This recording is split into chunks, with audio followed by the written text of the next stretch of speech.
Hello hello भाई, स्वागत है आपका आज के नए वीडियो में। आज हम लोग पढ़ने जा रहे हैं हम लोग का बिल्कुल ही नया टॉपिक इकोनॉमिक्स का, जो कि है बुनियादी ढांचे के विकास में सार्वजनिक निजी भागीदारी। यानी कि बुनियादी ढांचे के जो विकास में जो सार्वजनिक निजी भागीदारी होती है, जो लोग पब्लिक प्राइवेट पार्टनरशिप कहते हैं, तो पीपीपी शॉर्ट फॉर्म में कहते हैं, उसकी भूमिका क्या नहीं भूमिका वो क्या भूमिका निभाती है। पीपीपी यानी पब्लिक प्राइवेट जो पार्टनरशिप है, वो क्या भूमिका निभाती है बुनियादी ढांचे के विकास में सार्वजनिक निजी में भागीदारी के द्वारा। ठीक है। अब ये चीज हम लोग पढ़ रहे हैं, ये हम लोग का बहुत इंपॉर्टेंट टॉपिक है, बहुत बार आया ये टॉपिक है। ठीक है, इसको ध्यान से पढ़ना। और मैंने आपको अब फटाफट हम लोग का ये सिलेबस कंप्लीट होना, मैं बिल्कुल फ्री हो गया हमारी तरफ से, कोई दिक्कत आई नहीं। अब लगातार इकोनॉमिक्स के आएंगे वीडियो, चार चार पाँच पाँच, हिस्ट्री के चार चार पाँच पाँच वीडियोस आएंगे। जितनी जल्दी हो सकेंगे हम लोग वीडियो को कवर करने की कोशिश करेंगे। ठीक है, शुरू करते हैं टॉपिक को। तो पीपीपी क्या होता है? पब्लिक प्राइवेट पार्टनरशिप, जब सार्वजनिक निजी भागीदारी कहते हैं। तो भूमिका इसकी देखेंगे इंट्रोडक्शन में। तो बुनियादी ढांचा किसी भी राष्ट्र की आर्थिक और सामाजिक प्रगति की रीढ़ होती है। जो बुनियादी ढांचा होता है वो किसी भी राष्ट्र की, कोई भी राष्ट्र हो, उसकी क्या होती है? आर्थिक और एक सामाजिक प्रगति की क्या होती है? रीढ़ होती है, मतलब कि एक बैकबोन होती है। इसमें क्या होती है? सड़कें, रेलवे, जल आपूर्ति, ऊर्जा, टेलीकम्युनिकेशन, स्कूल, अस्पताल जैसी जो सार्वजनिक उपयोग की सेवाएं हैं वो आती हैं। तो बुनियादी ढांचा जो है, यानी जो फंडामेंटल एक पूरा स्ट्रक्चर है, वो किसी भी राष्ट्र की क्या होती है? आर्थिक और सामाजिक प्रगति की रीढ़ होती है। इसमें क्या होता है? जो सड़कें होती हैं, रेलवे होती हैं, जल आपूर्ति होती है, ऊर्जा होती है, टेलीकम्युनिकेशन होता है, स्कूल होते हैं, अस्पताल होते हैं, उन जैसी सार्वजनिक उपयोग की जो सेवाएं वो आती हैं। परंतु परंतु जैसे ही देखा जाता है कि इतने विशाल क्षेत्र को केवल सरकार के संसाधनों के माध्यम से विकसित करना संभव नहीं है। लेकिन जैसे ही ये देखा जाता है कि इतने विशाल क्षेत्र है, इतना बड़ा एक क्षेत्र है, पूरा एरिया है, उसको केवल सरकार के ही संसाधनों के माध्यम से विकसित करना संभव बिल्कुल भी पॉसिबल नहीं है। डेवलप करना बिल्कुल भी पॉसिबल नहीं है अगर सरकार ही करेगी। ऐसे में सार्वजनिक निजी भागीदारी, पीपीपी, पब्लिक प्राइवेट पार्टनरशिप कहते हैं। क्या कहते हैं? पब्लिक प्राइवेट पार्टनरशिप कहते हैं। तो एक व्यावहारिक और प्रभावशाली उपाय के रूप में उभरता है। तो जैसे ही हम लोग को समझ में आता है कि इतने विशाल क्षेत्र को केवल सरकार के संसाधनों के माध्यम से विकसित करना बिल्कुल भी संभव नहीं है, तो ऐसे में क्या होता है? जो सार्वजनिक निजी भागीदारी, जिसे हम लोग पीपीपी कहते हैं, पब्लिक प्राइवेट पार्टनरशिप कहते हैं, वो एक व्यावहारिक और प्रभावशाली उपाय के रूप में उभरता है। पीपीपी मॉडल में सरकार और निजी क्षेत्र दोनों मिलकर किसी परियोजना को वित्त, निर्माण, संचालन और रखरखाव करते हैं। पीपीपी मॉडल में क्या होता है? सरकार और जो निजी क्षेत्र होते हैं वो दोनों मिलकर किसी भी परियोजना को क्या करते हैं? या तो वित्त हो गया, निर्माण हो गया, उसका संचालन हो गया, और रखरखाव क्या करते हैं? उसका करते हैं, किसी भी परियोजना का। यह मॉडल पारदर्शिता, दक्षता और संसाधनों के बेहतर उपयोग को बढ़ावा देता है। और यह मॉडल क्या करता है? ट्रांसपेरेंसी हो गई, दक्षता हो गई, कैपेबिलिटी हो गई, ठीक है, और संसाधनों के जो बेहतर उपयोग, जो रिसोर्सेज का एक अच्छा उपयोग हो, बेहतर से बेहतर उपयोग हो, उसको क्या देता है? यह बढ़ावा देता है। ठीक है, समझ में आ गया पीपीपी मॉडल क्या होता है? चलो भाई, अब देखते हैं मेन टॉपिक। हम लोगों को प्रस्तावना पढ़ ली और इसमें पीपीपी की परिभाषा क्या है, यानी पब्लिक प्राइवेट पार्टनरशिप की परिभाषा क्या है। तो सार्वजनिक निजी भागीदारी, जिसे पीपीपी कहते हैं, एक ऐसा सहयोगात्मक व्यवस्था, एक ऐसा क्या है, या एक ऐसी सहयोगात्मक व्यवस्था है जिसमें सरकारी निकाय और निजी कंपनियां मिलकर सार्वजनिक उपयोग की सेवाओं या अवसंरचना इंफ्रास्ट्रक्चर का निर्माण और संचालन करते हैं। सार्वजनिक निजी भागीदारी, जो लोग पीपीपी कहते हैं, वो एक ऐसा सहयोगात्मक क्या होता है? एक ऐसा सहयोगात्मक व्यवस्था है जिसमें क्या होता है? जो सरकारी निकाय होता है और जो निजी कंपनियां होती हैं, मतलब जो प्राइवेट कंपनीज हो गई और एक सरकारी पूरा एक स्ट्रक्चर हो गया, निकाय हो गया, जो भी उनका हो गया, वो मिलकर क्या करते हैं? मतलब साथ में मिलकर जो सार्वजनिक उपयोग की जो सेवाएं होती हैं या जो उसकी अवसंरचना इंफ्रास्ट्रक्चर होता है, उसका क्या करते हैं? निर्माण और संचालन करते हैं। इसमें जोखिम भी होता है, लाभ भी होता है, लागत भी होती है, उत्तरदायित्व का साझा किया जाता है। इसमें जोखिम भी आपस में शेयर कर लिए जाते हैं, प्रॉफिट भी शेयर कर लिया जाता है, लागत भी उसकी शेयर कर ली जाती है, और उत्तरदायित्व जो होता है उसको भी साझा किया जाता है। बुनियादी ढांचे में पीपीपी की भूमिका, बुनियादी ढांचे में पीपीपी की जो भूमिका वो क्या होती है? तो role of PPP in infrastructure, जो रोल ऑफ क्या होता है पीपीपी का इंफ्रास्ट्रक्चर डेवलपमेंट में, वो क्या होता है? वित्तीय संसाधनों की कमी की पूर्ति, जो वित्तीय संसाधन होते हैं उनकी कमी की पूर्ति होती है। Bridging and financial gap, bridging और फाइनेंशियल गैप देखते हैं उसमें। तो सरकारी बजट सीमित होते हैं। सबसे तुम्हें पता होगा कि जो सरकारी जितने भी बजट होते हैं वो क्या होते हैं? सीमित होते हैं। और देश में बुनियादी ढांचे की मांग बहुत अधिक होती है। मतलब यहाँ देखो क्या है, जो का बजट है वो सीमित है लेकिन मांग बहुत ज्यादा अधिक है, ठीक है। और पीपीपी मॉडल निजी निवेश को आकर्षित करता है। जो पीपीपी मॉडल होता है वो निजी निवेश को क्या करता है, आकर्षित करता है, जिससे सरकार को आर्थिक राहत मिलती है, जिससे सरकार को क्या मिलती है, आर्थिक रूप से राहत मिलती है। और परियोजनाएं समय पर पूरी होती है। जो परियोजनाएं होती है वो क्या होती है, समय पर पूरी होती हैं। उदाहरण के रूप में देखेंगे तो भारत में Delhi metro airport express line, उदाहरण के लिए देखो जो भारत में Delhi metro airport express line क्या थी, एक पीपीपी परियोजना है। क्या है, पब्लिक प्राइवेट पार्टनरशिप परियोजना है, जिसे रिलायंस इंफ्रा और डीएमआरसी ने मिलकर शुरू किया, जिसे रिलायंस इंफ्रा और डीएमआरसी ने मिलकर शुरू किया। समझ में आया। वित्तीय संसाधनों की कमी की पूर्ति करते हैं दोनों मिलकर। जो सरकारी बजट क्या होते हैं वो सीमित होते हैं और देश में जो बुनियादी ढांचे की मांग होती है वो बहुत अधिक होती है। तो पीपीपी मॉडल क्या करता है, निजी निवेश को आकर्षित करता है, जिससे सरकार को आर्थिक क्या मिलती है, राहत मिलती है और परियोजनाएं क्या होती है, समय पर पूरी होती है। उदाहरण में हम लोगों ने क्या देखा, तो Delhi metro airport express line थी, वो एक पीपीपी परियोजना थी, जिसे किसने किसने मिलकर बनाया था, रिलायंस इंफ्रा और डीएमआरसी ने मिलकर शुरू किया था। समझ में आ गया। अब देखते हैं तकनीकी दक्षता और नवाचार। जो टेक्निकल एक्सपर्टीज होती हैं और जो इनोवेशन है उसको हम लोग देखेंगे। दक्षता यानी एक्सपर्टीज। निजी कंपनियां अपने अनुभव, विशेषज्ञता और आधुनिक तकनीकों का प्रयोग करके परियोजनाओं को अधिक कुशलता से पूर्ण करती हैं। सबसे पहले तो यही होता है कि जो प्राइवेट कंपनियां होती हैं वो अपने अनुभव, उनकी विशेषज्ञता हो गई और जो उनकी आधुनिक तकनीकें हो गई उनका प्रयोग करके क्या करती हैं, वो परियोजनाएं होती हैं उनको अधिक कुशलता से क्या करती हैं, पूर्ण करती हैं। उदाहरण के रूप में देखेंगे तो हैदराबाद का राजीव गांधी अंतर्राष्ट्रीय हाईवे अड्डा, हैदराबाद का जो राजीव गांधी अंतर्राष्ट्रीय हाईवे अड्डा था यानी हवाई अड्डा था, यह जीएमआर इंफ्रास्ट्रक्चर द्वारा, ये कौन सा था इंफ्रास्ट्रक्चर, जीएमआर इंफ्रास्ट्रक्चर द्वारा पीपीपी मॉडल में विकसित किया गया था। तो हैदराबाद का जो राजीव गांधी अंतर्राष्ट्रीय हवाई अड्डा था यह जीएमआर इंफ्रास्ट्रक्चर द्वारा पीपीपी मॉडल में विकसित किया गया था और तकनीकी रूप से भारत के सबसे उन्नत हवाई अड्डों में से एक था। और तकनीकी रूप से देखेंगे या टेक्निकल रूप से देखें तो भारत के सबसे उन्नत हवाई अड्डों में से क्या है, एक है। समझ में है। हम लोग अगले उस पर चलते हैं कि है सेवा की गुणवत्ता में सुधार। सेवा की गुणवत्ता में सुधार यानी improved service delivery. Improved service delivery वो कैसे होगी, देखते हैं कि पीपीपी में सेवा स्तर यानी सर्विस लेवल एग्रीमेंट, सेवा स्तर सर्विस लेवल एग्रीमेंट्स निर्धारित होते हैं, जिससे सेवा की गुणवत्ता का मानक सुनिश्चित होता है। जिससे क्या होता है, सेवा की गुणवत्ता का मानक कैसा होता है, सुनिश्चित होता है। निजी क्षेत्र की प्रतिस्पर्धा और जवाबदेही सेवा को बेहतर बनाती है और निजी क्षेत्र की जो प्रतिस्पर्धा हो गई और जो जवाबदेही से हो गई वो सेवा को क्या बनाती है, बेहतर बनाती है। समयबद्धता और लागत नियंत्रण देखेंगे यानी timely completion and cost efficiency. वो क्या होती है, तो निजी कंपनियां समय पर परियोजनाएं पूरी करने के लिए प्रतिबद्ध होती है। जो निजी यानी कि जो प्राइवेट कंपनीज होती हैं वो समय पर मतलब टाइम टू टाइम पे ही सारा काम पूरा करने या जो योजनाएं उनको पूरे करने के लिए प्रतिबद्ध होती हैं, बाउंड होती हैं, क्योंकि उनका लाभ उसी से जुड़ा होता है। क्योंकि उनका प्रॉफिट भी क्या होगा, टाइम से ही जुड़ा होता है। प्रॉफिट उनका किससे जुड़ा होता है, टाइम से ही जुड़ा होता है। टाइम इक्वल टू पी, ठीक है, टी इक्वल टू पी। इससे देरी और लागत में वृद्धि की समस्या कम होती है। इससे देरी और लागत में जो वृद्धि है उसकी जो समस्या होती है वो क्या होती है, कम होती है। जोखिम साझा करना यानी रिस्क शेयरिंग होती है इसमें। पीपीपी मॉडल यानी जो पीपीपी मॉडल में जोखिम सरकार और निजी क्षेत्र के बीच बट जाता है या बांटा जाता है। तो पब्लिक प्राइवेट पार्टनरशिप है उसमें जो क्या होता है, जो जोखिम होता है यानी कि जो जोखिम हो गया वो क्या होता है, वो सरकार और प्राइवेट कंपनी के बीच में इक्वल क्या होता है, डिस्ट्रीब्यूट कर दिया। जैसे निर्माण जोखिम हो गया, वित्तीय जोखिम हो गया, परिचालन हो गया, परिचालन जोखिम हो गया। यह सरकार के लिए भी क्या होता है, लाभदायक होता है। सरकार के लिए भी क्या होता है, प्रॉफिटेबल होता है रिस्क शेयरिंग। सामाजिक लाभ और समावेशी विकास। सामाजिक लाभ और समावेशी विकास देखते हैं तो social benefits and inclusive growth.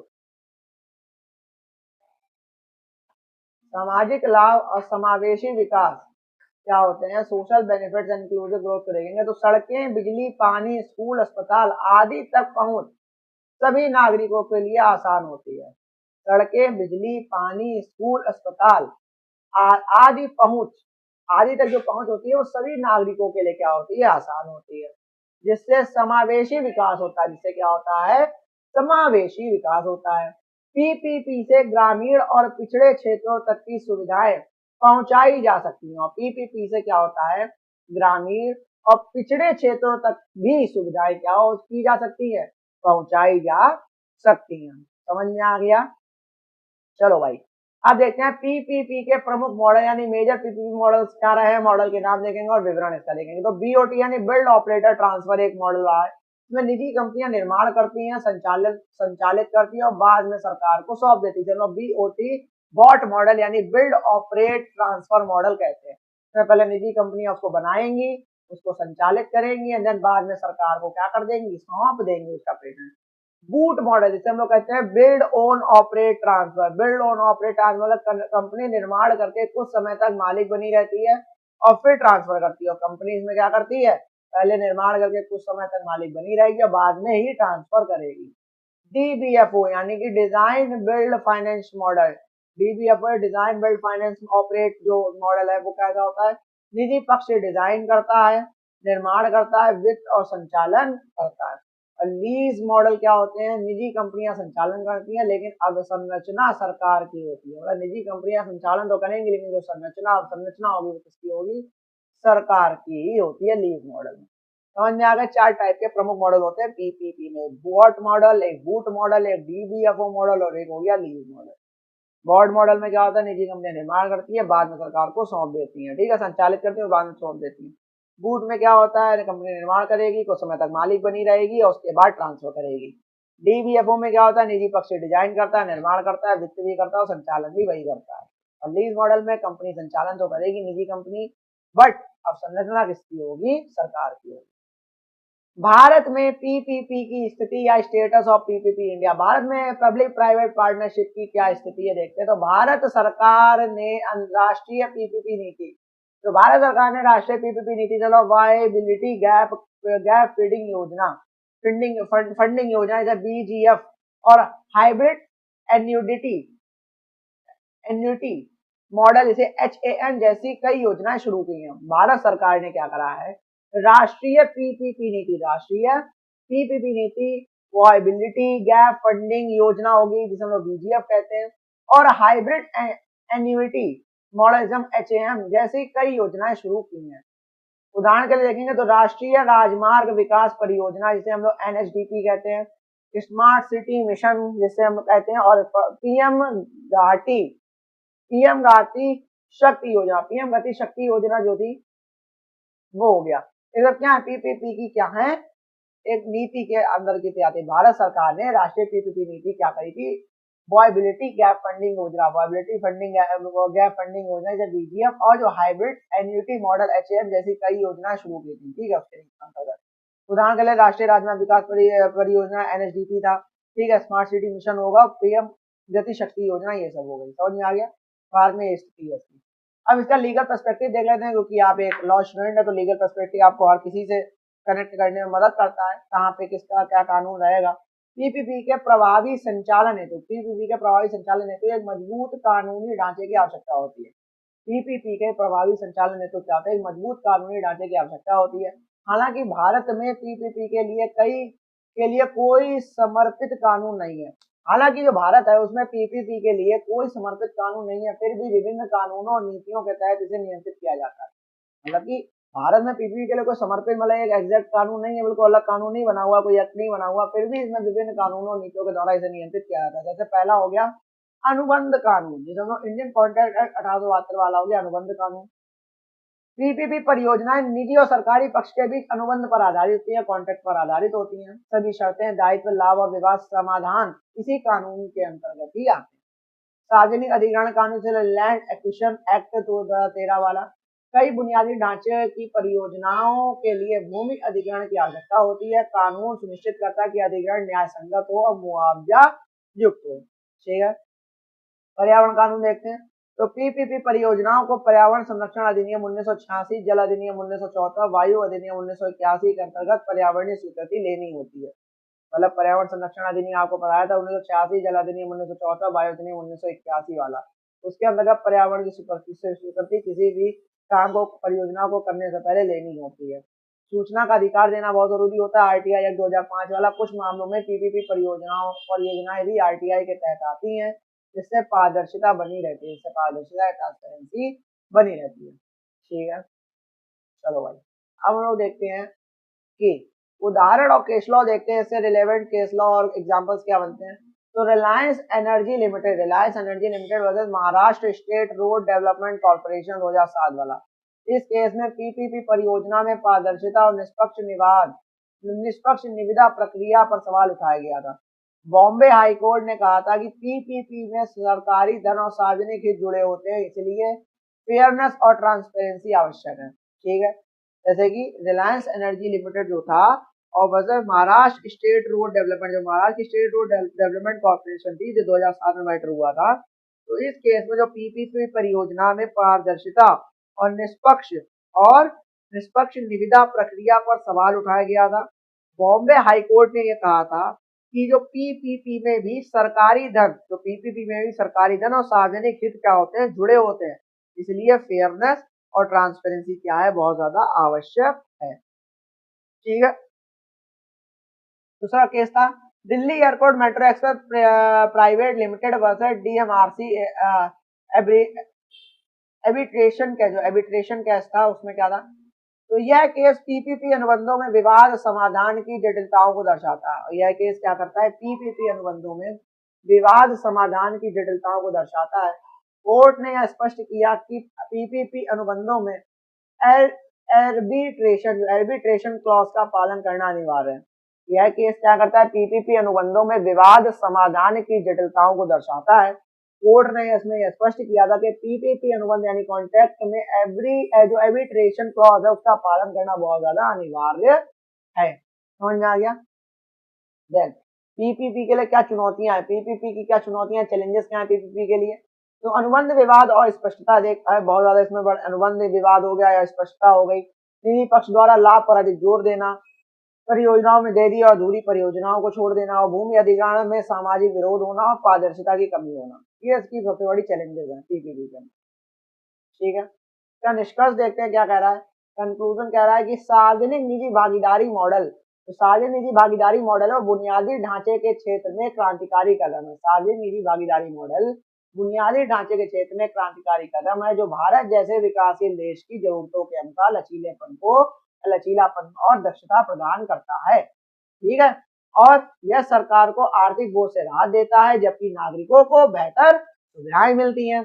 कानून के छात्र के रूप में आपको ये समझना बहुत जरूरी है कि पीपीपी केवल एक आर्थिक मॉडल ही नहीं है, बल्कि एक नियामकीय, अनुबंधीय और संवैधानिक ढांचा भी है।